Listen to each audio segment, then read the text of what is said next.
where there is no clean water, the first thing you will do on arrival is to tell your family, Barua, Nam Barua.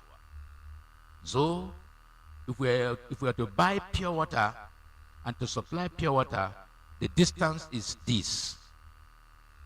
If you must cook, we must try to get the water from this family. For bathing, we can use the well that is here. You know, it means you have accepted your environment and you are adjusting to the environment, and because that's the reality. If you're not able to see the need to adapt to the reality of your ministry, you will keep complaining and grumbling and not appreciate the ministry the Lord has called you in. So adapt for a change. On understanding the times, it involves adapting to change without compromising the core purpose of your call. You will not allow the burden to weigh you, rather you weigh over the challenge and the core of your being wherever you are. More so, you must not allow your ministration, your preaching, your teaching to be influenced by the environment. But let your administration rather influence the environment. I don't know if you understand what I'm saying here. So you preach and teach concerning the environment with a positive prospect. But when you preach and teach within the environment you find yourself with complaints and grumbling, then even those who were there before you arrived, they say, yazone, zega mudamu. Mudamu ke zamanan yana gana yafi mu ne. So, but if you adapt yourself to the environment and you say, gentlemen, well done. You've been trying, You've been trying in this place. No water. So this is how you survive yourself without water? You say, Pastor, how come kasaba pa? You say, Tobadama, we will see what we can do. We'll be part of it. We will try to be part of whatever and how you go about. Please counsel with us when there is need to counsel with us so that we can be together in this challenge. Before you know, solution initiative may come because your administration is not negative, is not nagging, but it is positive to the environment you find yourself.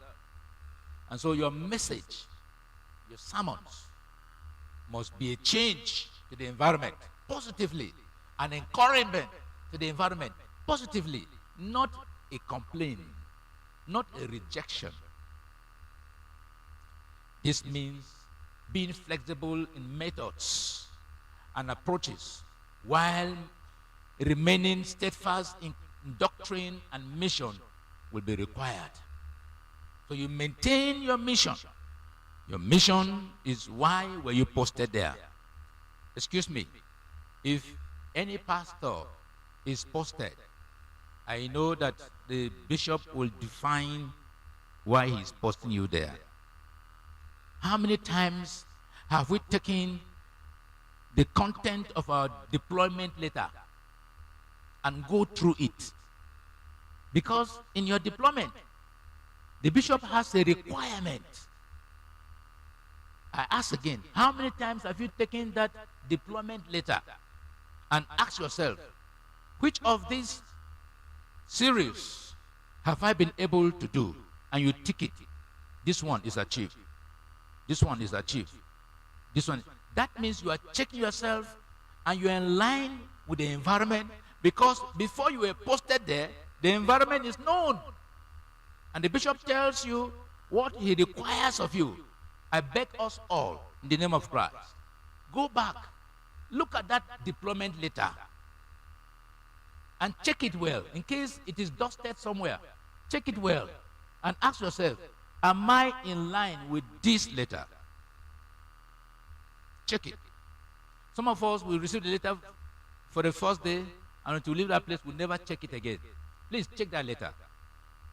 In the letter, there's a requirement.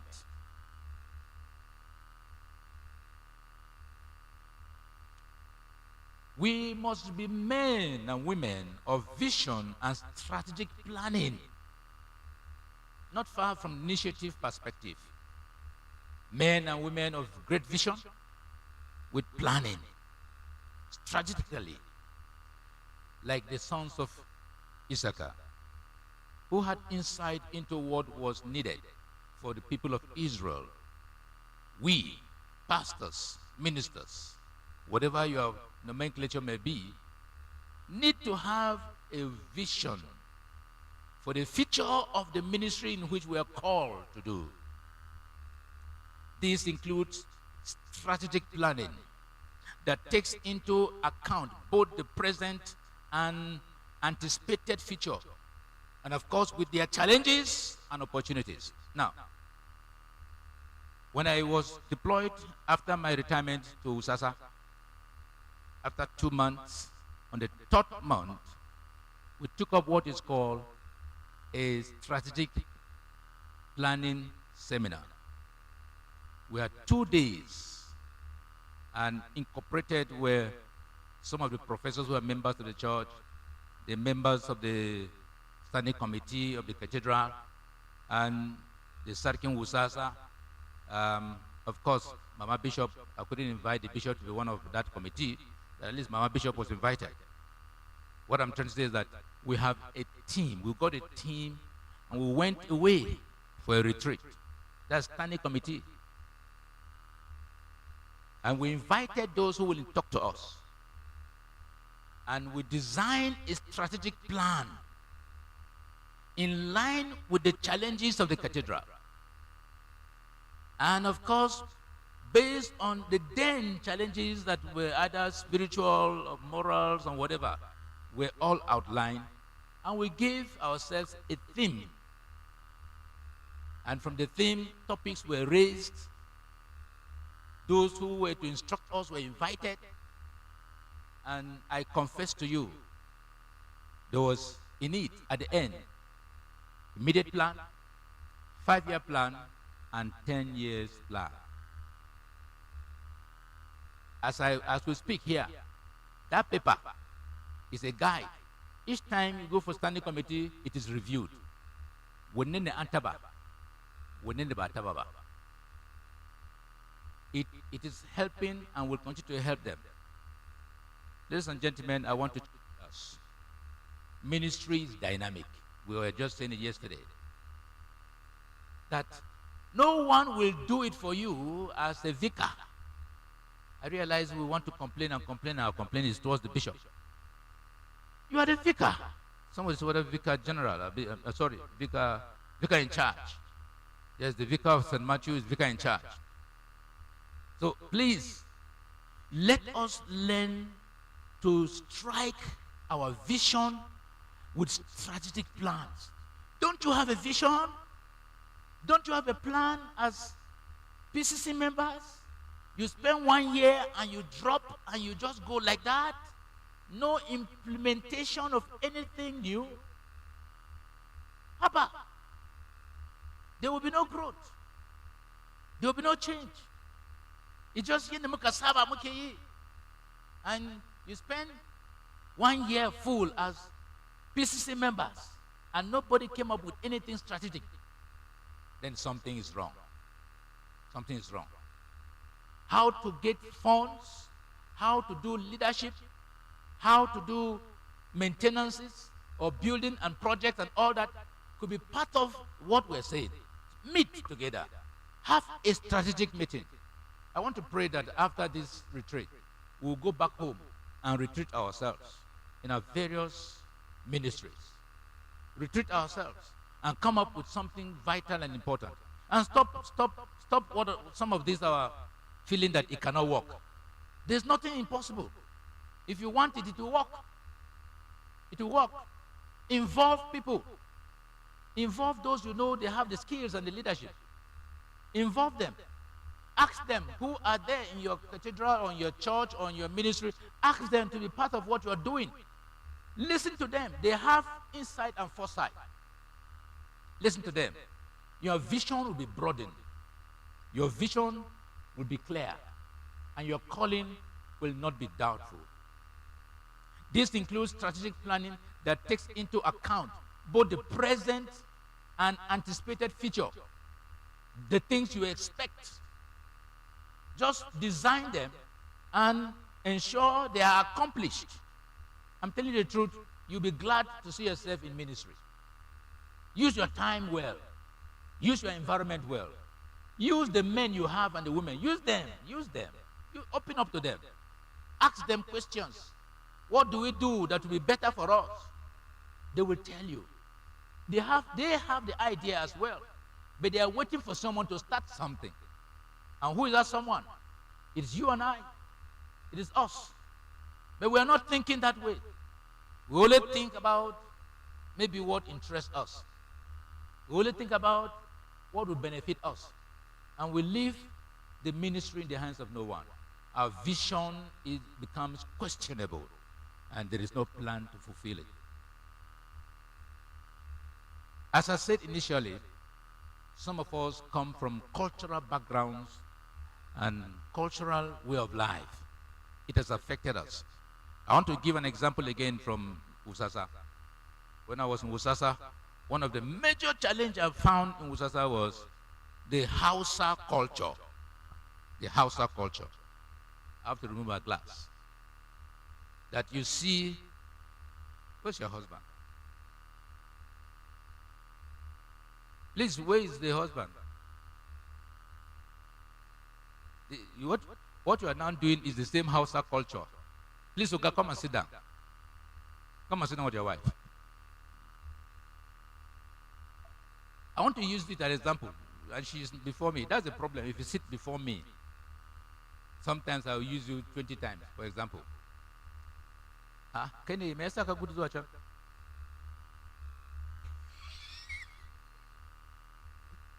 Now, in a typical Hausa man's culture, if not for the church, you will not see them sit like this. That's their. And so, how do you build this family? How do you make this family to be firm together? How? When they are always separated. How the Hausa man will sit far from the wife. But that culture has to be broken to give room for the ministry between the pastor and his wife.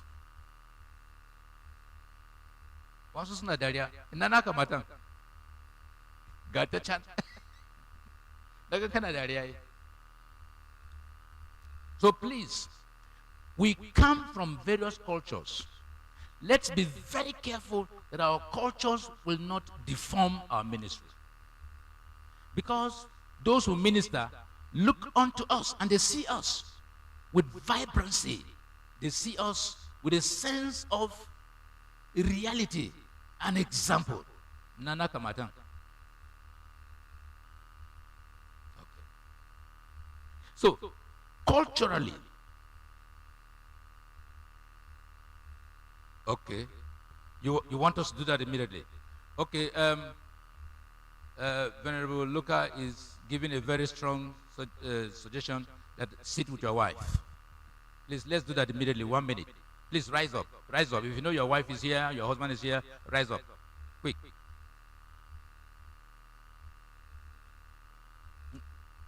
Please, don't take my time. Because we're talking about culture. Quick, quick, quick.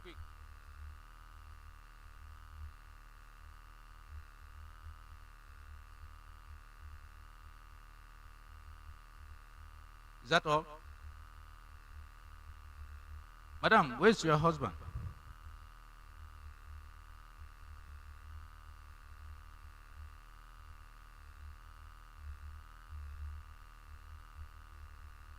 Some people are without. I thought I'm the only one without my wife here.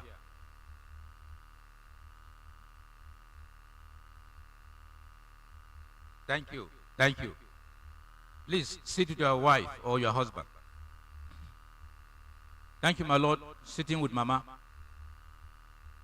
We're trying to break some cultural barriers.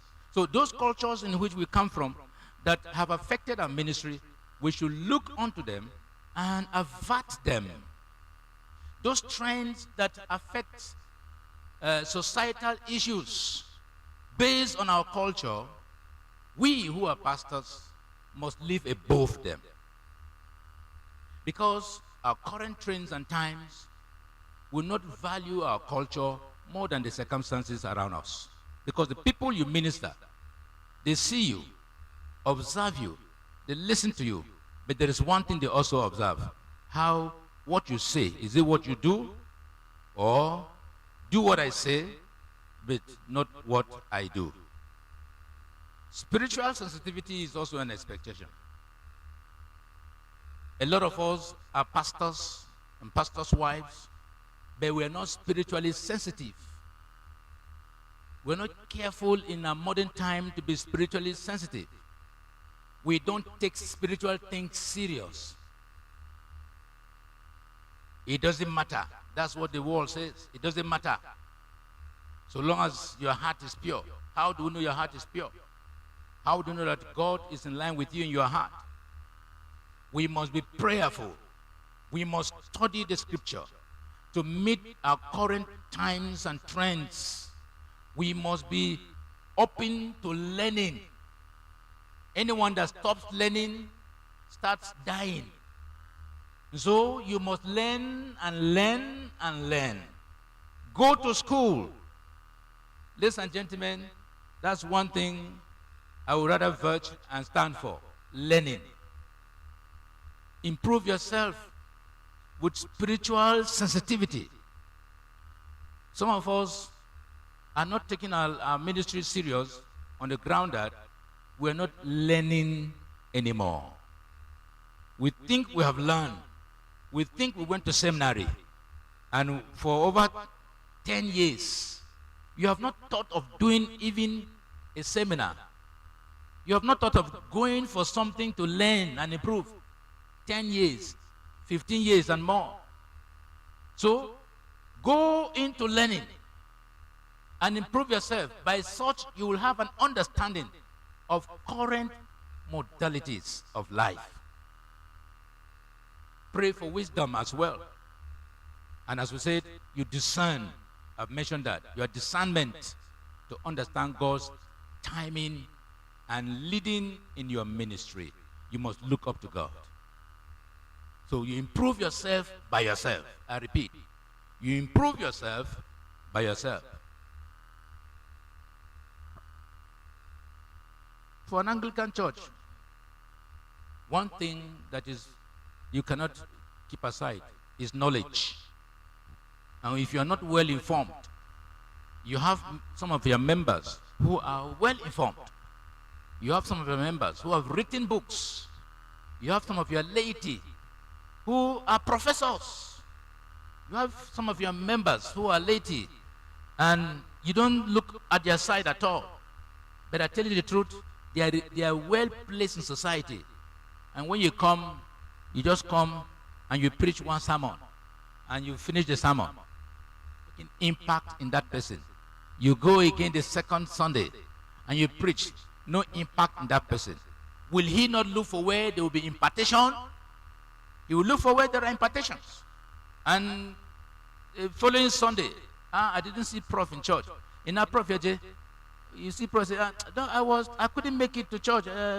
Sorry, Vicar, I didn't make it to church. He is not telling you the truth. He is gradually going to leave you. Maybe to another Anglican church where there is the word. And the word is with understanding. And the word is timely. And the word is very vibrant. You have not been spiritually discerning and understanding why members are not coming anymore. Some will come jeffa, and then you don't worry about it. Friends, I want to challenge us. We must be sensitive. Follow up. Do evangelism. Just as I gave you example. You can just declare one of the Wednesdays instead of midweek service. Do an evangelism with it. You can declare a particular day if you don't want to use the Wednesday. Do an evangelism. Go out. Visit those people you know are just jeffa members. Find out from them. They will tell you. It will shock you. You enter one of their houses, you know that they have been trying to come to church.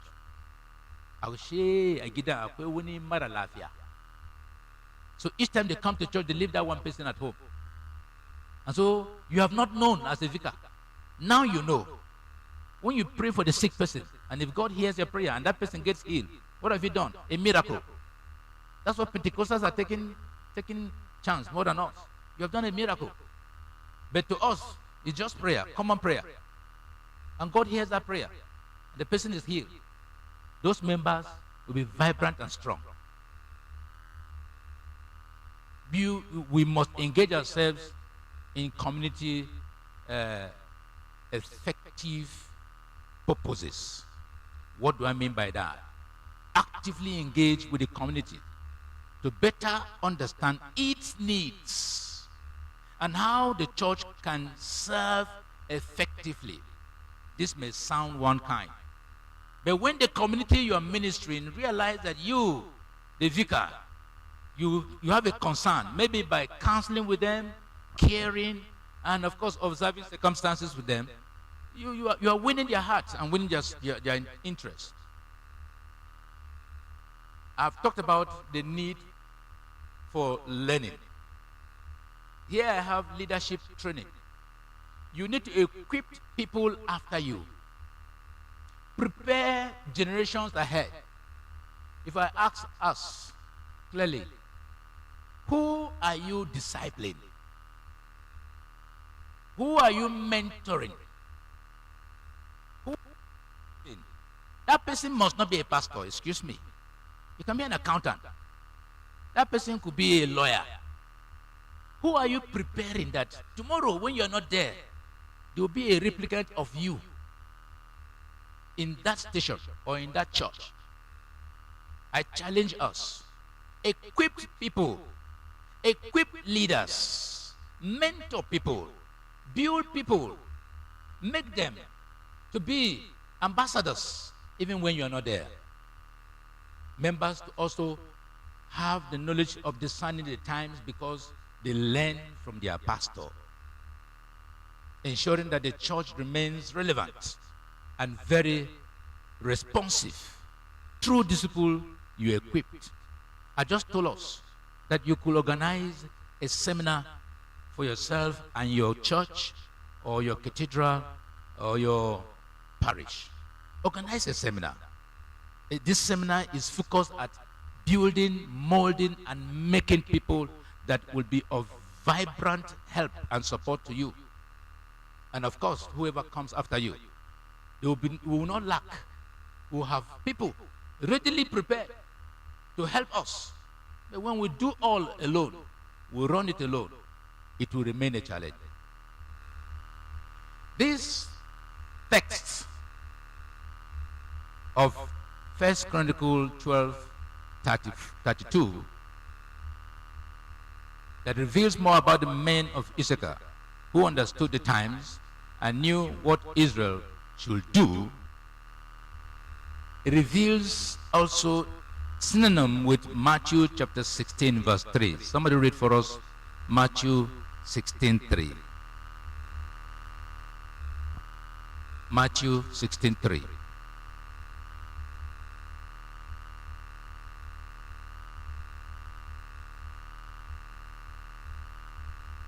From any of the translations, please.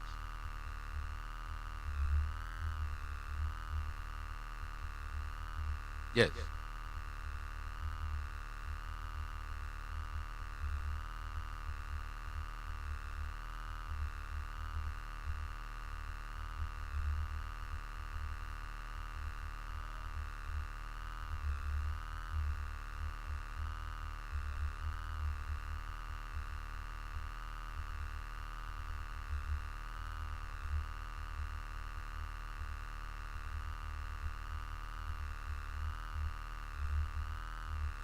Thanks be to God. Who is speaking, ma'am? Sorry, ma'am. Speaking to who? Very good. Now, Jesus himself, in his own wisdom and understanding, challenged and rebuked the Pharisees and the Sadducees. That you know clearly the appearance of the sky but you cannot interpret the signs of the times.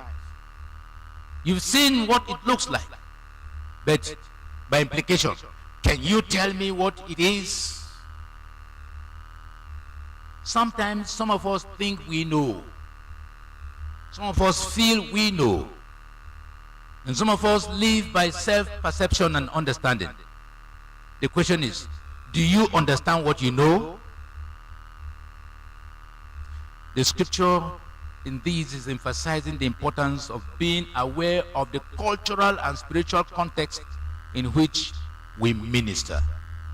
If we don't understand and we just assume, then we are wrong. Whatever you think you don't know as a servant of God, please ask. Don't talk about it. Excuse me, I say again, whatever you are not sure, confirm. Don't say it. You speak in foolishness. But when you come, it will be revealed and you get a better perspective. These children of Issachar reveal a historical awareness, understanding historical events and movement that shapes current societies. We've talked about cultural shifts, the rise of secularism, for instance, technological advancements, and the global interconnectivities is a serious cultural shift. Today we have in our hands the handsets, and these phones in our hands, great technology, are doing great things. Let me ask a question.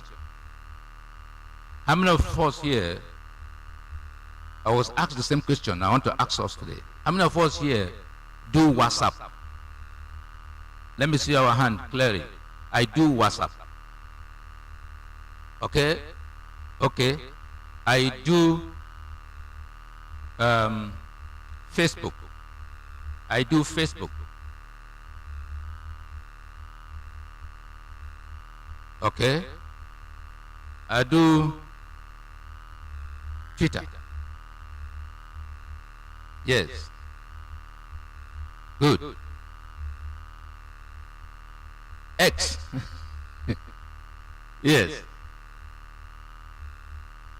Now, you know what I just asked? I was asked the same question somewhere. I do these things, or I am in them. I don't use them. But I have been challenged to use them because I was asked. This man was there. You were asked, am I right? I think he was also there. Okay, Usman was there. We were asked, and some of us could not raise hands because I am in it, but I'm not doing it. Why am I bringing this here? The modern pastoral ministry requires that you build yourself in this technology. Not just having the phone, and you cannot use the phone. Some of us will use our phones to read our Bibles, fine. We use our phones to sing the hymns, and of course to do the liturgy we have in the phone, and so on. And that's where we stop. That's where some of us have stopped. You can improve on it day by day. That's why I say you must keep learning. This global interconnectivity is a serious trend that we must not be left out. Everyone must build up and establish himself or herself in this because of the social changes this has caused.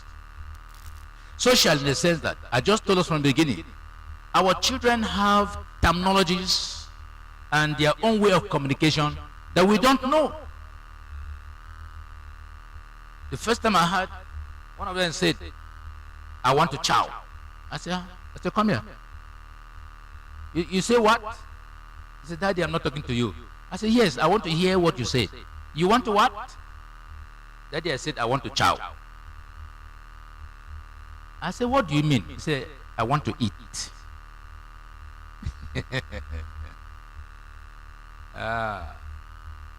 And in my house, I don't know chow. And all of them know what chow is. So they were laughing at me, Daddy, it is not your type of English, it's our own way of slangs. I say, okay. Now, I'm saying this because our children, in this idea of the phone, give a child that has not gone to school, give the child phone, the child will operate it. We thank God for that wisdom. It's God that gave them. But let's not be left out. How will we manage them? How shall we manage this social change affecting our children if we don't understand what they are doing? Let's get the structures clear and the values and the norms that we must get them right. Therefore, pastors must consider these historical factors when addressing contemporary issues. So if you are talking in the church, you are preaching in the church, you are giving a teaching, and you don't have an idea of chow, be careful when you hear somebody say chow and you say, chow, and you don't know what is chow. Now, the media influence in our time is a great significance that pastors must not be left out. The role of digital media in shaping opinions and behaviors is a trend. People use the media and they don't need to talk to anybody. They will stay in their house and use the media and pass information. And sometimes this information is in our churches and we have no idea. Our members have the idea. Our members have the knowledge, but we don't know. I challenge us not to take it for granted. If you have anyone that is exposed in it and has an idea about it, let him or her or they be close to you and ask them questions. If you care, you can present your phone to them and ask them questions. How do I do this? How do I do that? I learned that there is social information in the media. How is it important? How can it help us, even in the church? My Lord said to somebody in Abuja when we went for a summit, and he said he has to come back to the cathedral again to review the media. Okay, Adewale, the media. Are you close to them? Good. How I wish, rather, as a diocese, my Lord, we may need that as a training to equip us and prepare us. Because some of us are truly backward. Some are good and some are not. I humbly request on this presentation that we may look for maybe a day for an awareness and improve ourselves as pastors and of course pastors' wives on this vibrant current train of life, the influence of media in our society, so that we will not be ancient pastors when the youth in our church already are communicating, service is on, sermon is being preached, they are looking for the point and the facts you're supposed to say.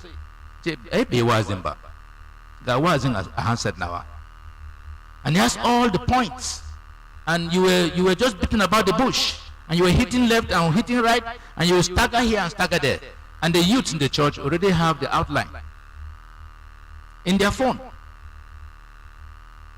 These will need to be improved on.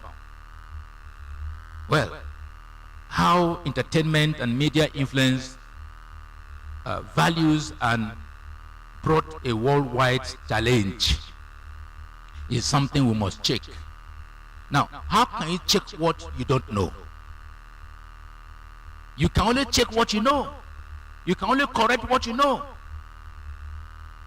I encourage us to get close to those who are better than us and learn the trend of our time.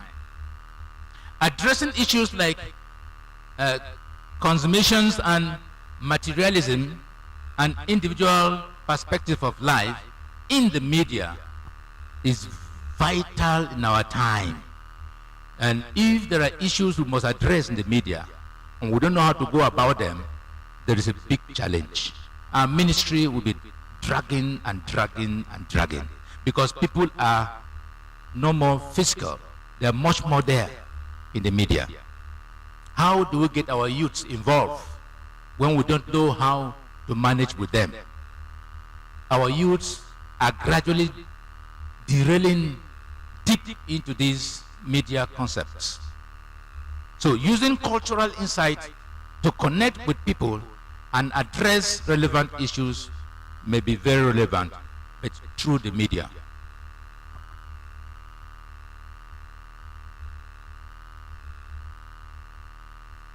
The children of Issachar brought a vital issue which has to do with current social issues like social justice.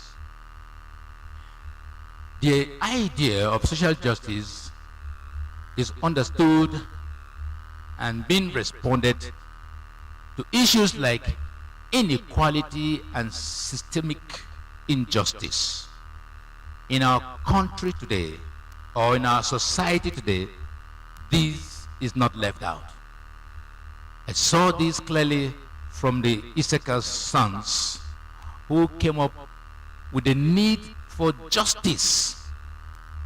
How well do we keep justice in our time, and how well do we encourage the realities of justice in our counseling, in our pastoral ministry, and of course among ourselves and members? We must adapt and accept these approaches to meet the needs of individuals facing lots of challenges in our time. And these challenges cannot be resolved without us accepting and reviewing the necessity of the truth in our generation and time. Some of our truths have been swallowed up by us. We don't say it. We don't speak the truth. We don't want to offend A or offend B. We don't want to be the ones being spoken about. Please, let your yes be yes and your no be no, and let people know you for who you are. Let justice in your ministry be clear, because that's what the children of Issachar were also trying to present. With a theological implication, these sons of Issachar brought the relevance and the value of the gospel of Christ, even in the Old Testament, ensuring the message of the gospel speaks to contemporary issues. And if they desire it, that it must speak to contemporary issues, I want to ask, what are those things that are to us too vital that we cannot do away with? Are they doctrinal? Are they selfish? Are they cultural? What are those issues that we cannot do away with? They are following us from point A to point B, from church to church. We are known by it. Pastor Mekaza. And once they say Pastor Mekaza, everyone will laugh because we know Pastor Mekaza. What are those things that we cannot shelve away? The children of Issachar are saying they must be shelved off. How changing times affects the interpretation and application of our doctrines. If our doctrines are perfect, we must keep by them and live by them. And I assure us, why sometimes we debate on issues of doctrine is because that debate is a necessity, because there's a flaw somewhere. And then we'll be asking, what's the position of the church? What's the position of this? Because there's a flaw somewhere. So we must endeavor to ensure that we will not dance the music of the failure, but let's stand for the truth with justice. Because we, as pastors, are the example, and of course the ambassadors of the word we preach. Now, preaching, all our sermons must be tailored towards addressing issues. I repeat, we must not preach until our sermon has a topic or a theme. And when you preach, it has to address the issue. And listen, the issue must be clearly contemporary. And if it is not contemporary, you're not within the modern world. So if you must address an issue that should be noted, then that issue must be contemporary. If you are doing series in your ministry, your series of preaching and teaching or whatever they are must be contemporary, because that's what our youth want to hear, and that's what you should teach, because they have gone ahead of some of us who are just used to a moment of trying to give stories. Some of us are very good at storytelling. We will take 15 minutes for a story, and you are trying to manage the next 15 minutes for your sermon. You knock off many people. And when you preach a sermon, and people who watch or listen to you are laughing, then you're not preaching. You are entertaining. I pray you are not an entertainer. Because if your congregation keeps laughing and laughing at you and laughing at what you're saying, they go home laughing. No reflection. Yeah, was you ne kai, was you kai da daddy. Me akasinta. To. Bayana tuna bade amawazi. Yeah, was it? That's it. I pray that's not our sermon. We were preached yesterday. Everyone was quiet because it was about what?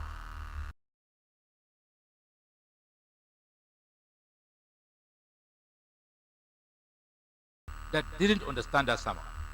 That's how we should preach. Let your sermons be contemporary, dealing with issues of life, not just storytelling and so many biblical references without explanation. It should engage our community. Our sermons must engage our community, building relationships and fostering community in changing cultural landscapes where we need to change them with love and care. Our sermons must be guiding the church through cultural transitions and helping members to navigate modern issues. When they come, let them hear something new. That's why we started by saying,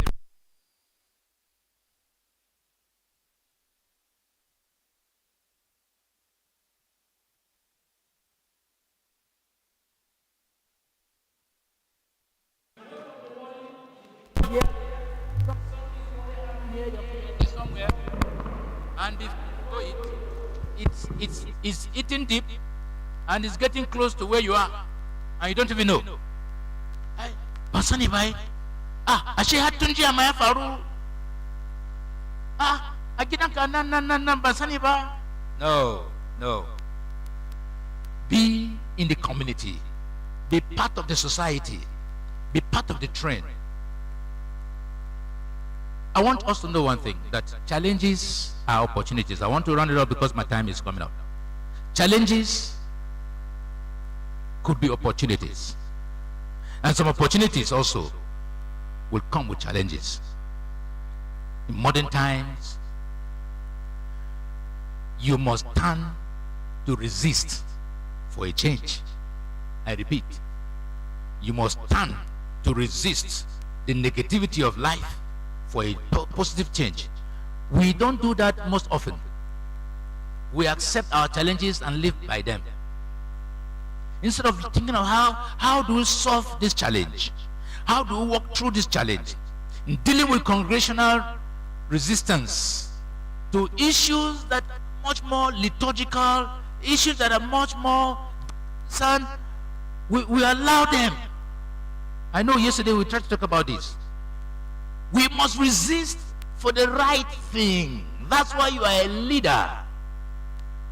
The right thing should be done, and appropriately, with perfect and clean approach.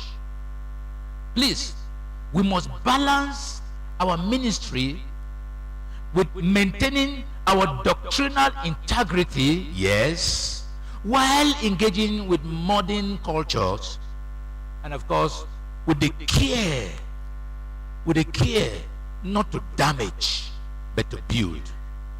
Get that clear. I'm not saying you go to fight, but let the church get to know what is right, until we tell them and stand the truth as we preach, as we teach, and as we minister. Stand the truth, because there are new platforms that you must learn to use, utilizing this digital media we're talking about. If there are information you want to pass, drop them in the church chat group. Drop them as a pastor. You will see them saying, some will say noted, some will say acknowledged, some will say thank you, pastor. Some will say, when they act like that, you understand their feelings. And when you see them not react on a particular teaching or a session you have presented or a comment you have made, then that thing, if you know what you are saying and they're not reacting to show positivity, you may mark it and say, they don't understand what I'm saying here. How will I make them understand? You may find another way. Find new ways to serve and connect with local communities, even when there are some challenges around. People of God, as I round up this first session, understanding the times from a pastoral perspective involves a very deep awareness of cultural, social, and historical contexts and concepts of life. I said the context of life, the concept of life. You need to know them, or else you are far from the time. The culture of the person you are preaching, the society in where you are ministering, the historical background of that environment. You need the narration. You need the understanding. Then you can minister well.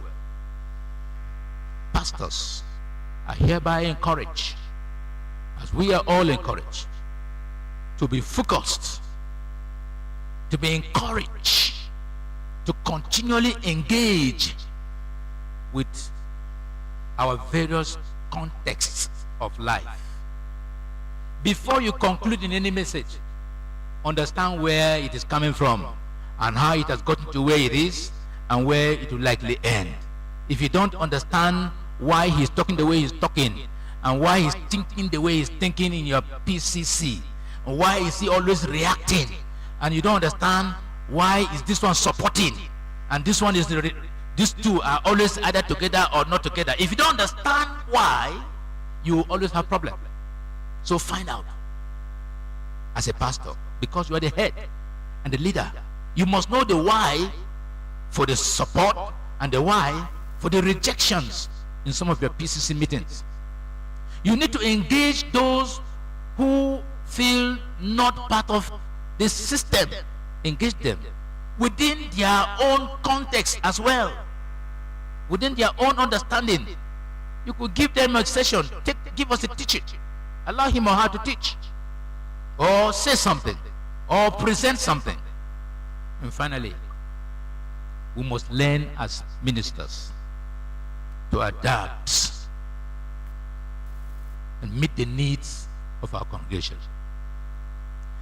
And of course, our community must be attended to effectively. Why? That is the church. The community is the church. The church is not on our own. The church is with the society. And the society is wide, broad, and great. You cannot achieve in your church if the society is not involved. I'm not talking about membership. I'm talking about environment.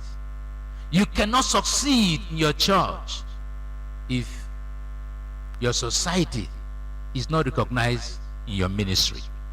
So you walk along with your society, you walk along with your community, and then you build your church within the community. The influence of the community will not be negative to you in your church because you understand the community. But when you don't deal with the community will deal with you. You understand that? I don't mean when you don't fight the community. I mean when you don't walk along with the community will walk not with you. Some of us in our ministries were having that problem. You say, hey, na run the gariso, na zo church day, na zo ikin church day. Ba run the meangwa, ba run the sarkin garing, ba run the one in the dakachi. You have ruwa with them. You must drink the same ruwa with them. Because your church will suffer because of your personal attitude towards the. May God grant us wisdom as we impact and build and establish in Jesus' name.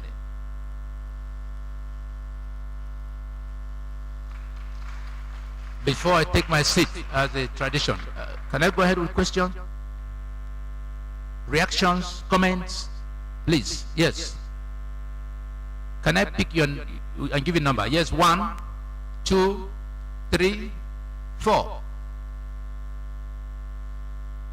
Okay, 1, 2, 3, 4, 5. Can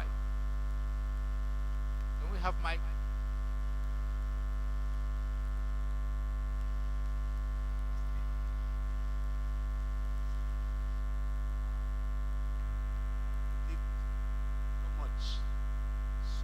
So thank you very much for informing our hearts and granting us more knowledge than we came in. Now, how do I deal with impossible people in the church? Some people are just impossible. This last bit that you talked about, I do it. I don't come to church and then you don't want to be participate. I force an assignment or responsibility on you. But there are people in church that are just impossible. Should I curse them from the because at ordination said what you withhold is withheld. Whoever's given in John's gospel. So how do I deal with impossible people in the church in order to have peace and peace?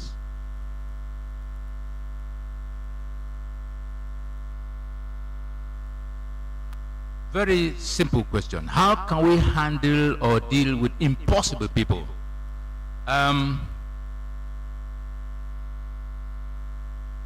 I'm so sorry to say I don't see impossible people in church. I don't see them as impossible. I see them as the check and balances we have. If every trend of our ministry is just good, then that ministry is questionable. But when you have one person, them, sincerely I like them.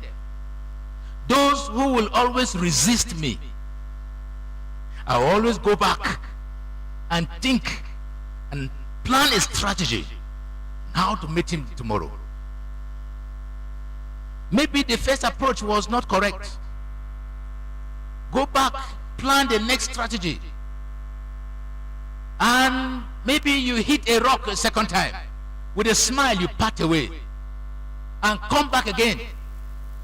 One day, sir, that man will bow. I used to have one treasurer. In the army church, it's not far from what we do here. I used to have one treasurer.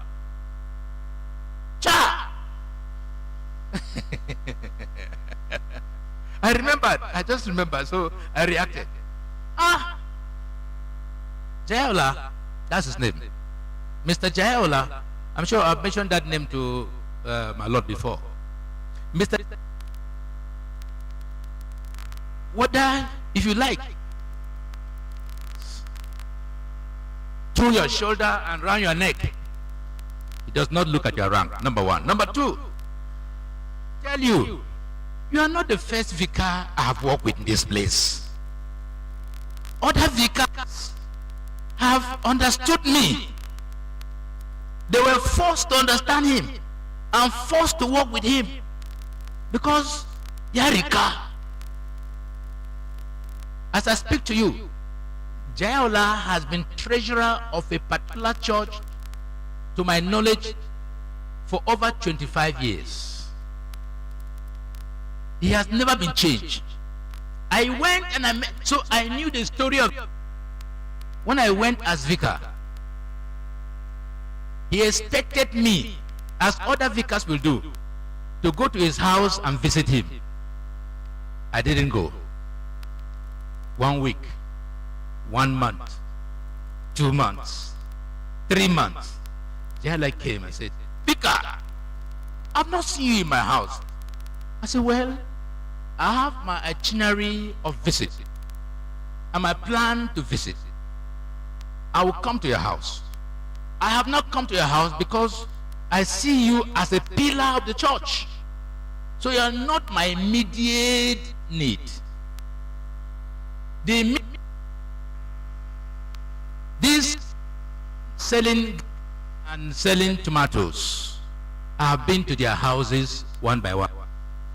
You are a pillar. I will come. What? Quiet. He gave me his hand.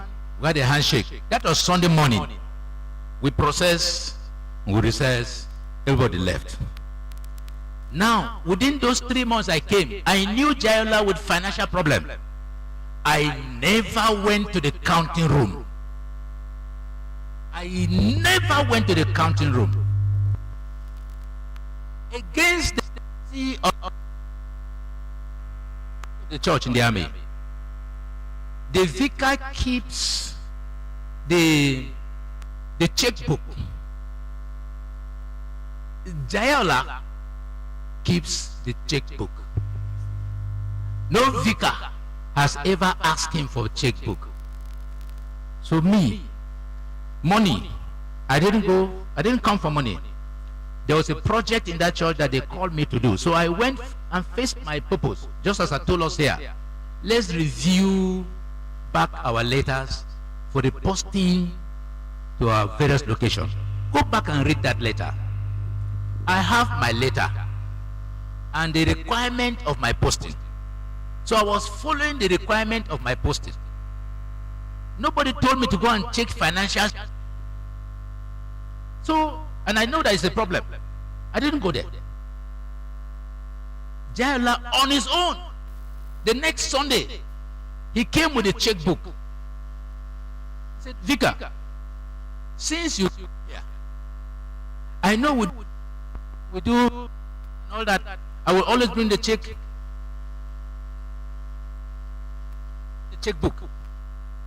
He said, I've been doing that. One day about this. I said, no, keep the checkbook. You've been keeping it for years. Keep it. He said, no, sir. I want you to keep it. I see you are prudent. It's like you have an integrity for yourself. So keep the checkbook for us. I said, I don't have a space saved either in my house or in my office that can keep the checkbook. And I know your church money is fat because that church had fat money. And I don't want anything with your church money. Please keep the checkbook. On his own, went to my office and dropped the checkbook on my table. Never. But he has realized that this man knows what he's doing. It was that Sunday I now went to his house. You know what he will always do? And this is where some of us fail. What he will always do, the Gazuanka, as a new vicar, when you visit him, cartons of milk, cartons of biscuit, cartons in cartons. If you go to your car, your boot must be full. And he didn't see me for all those things. I went that evening to the house. As soon as I prayed, I didn't stay long. Sorry, I'm giving you this history so that we learn. I didn't stay long. I just called family, please come, let's pray. They came, we prayed. As I said, amen. Sincerely, I never sat on a chair. I turned. I entered my car. Vicar, wait. I know they want to give me cartons. I know. Not give me carton, he will give you envelope. I know. I will not fail my conscience. I won't bow down. I entered my car. The man insisted that they must not open the gate. That gate must not be open. And the gate man says, sir, that he should go back. That the gate should not be open. Please, sir, please go back. I resisted and I stayed at the gate. I refused. You want to give me, must I come back? Come and meet me at the gate. Gentlemen, be a pastor with integrity. Nobody will be too hard to manage. Just know what you're doing and do it well. Don't give up, and don't just fight or resist where you need not to resist. That's why I don't see anybody too hard to manage. Yes, sir. Thank you very much, sir, for the wonderful message this morning. I can say we are church again today. Yes, and again we have another dose of the church. Sir, on this issue of relevance of the message, which from the biblical perspective is talking about the children of, or the sons of Issachar, I pick interest in that very much, because I recall a time when I was in the seminary and we were with, in the same room with one of the venerables now, I think around Kaduna.